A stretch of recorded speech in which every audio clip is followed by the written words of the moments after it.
आपने अच्छा नहीं किया। ये सौदा था। सिहान को जब होश आएगा तब क्या होगा? एक बात है जो मेरे जहन में अटकी हुई है, जिंदगी और मौत का सौदा।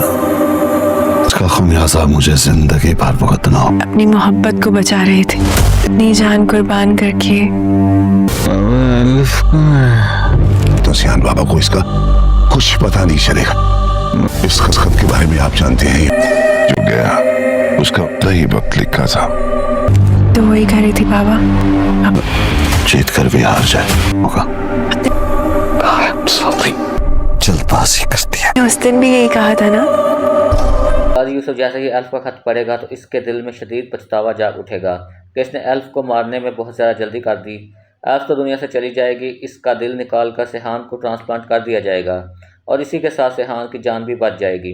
लेकिन तब गाजी यूसुफ के दिल में एक नई बेचैनी जन्म लेगी। उसे ये फिक्र खाई जा रही होगी कि जैसे ही सिहान होश में आएगा वो सबसे पहले एल्फ के बारे में पूछेगा और उस वक्त वो आखिर उसे क्या जवाब देगा। जब गाजी यूसुफ एल्फ का खत पढ़ेगा तो इसके दिल में यही खौफ होगा कि अगर सिहान को इस खत के बारे में मालूम हो गया तो इसके पास अपनी सफाई में कहने के लिए कुछ भी नहीं बचेगा।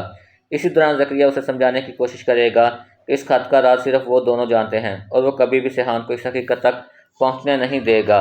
दूसरी तरफ औरंगज़ेब वाली हकीकत जानने के बाद गाजी यूसुफ के दिल में पछतावा और भी बढ़ जाएगा।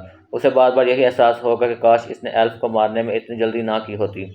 अगर वो सब्र कर लेता तो ना सिर्फ इसका बेटा दोबारा ज़िंदगी की तरफ लौट आता बल्कि एल्फ भी हमेशा इसके साथ मौजूद होती। मगर अब गाजी यूसुफ के हाथ में सिवाय पछतावे के कुछ भी नहीं बचा और जब सिहान मुकम्मल तौर पर सेहतयाब हो जाएगा फिर उसे एल्फ की मौत की हकीकत का पता चलेगा।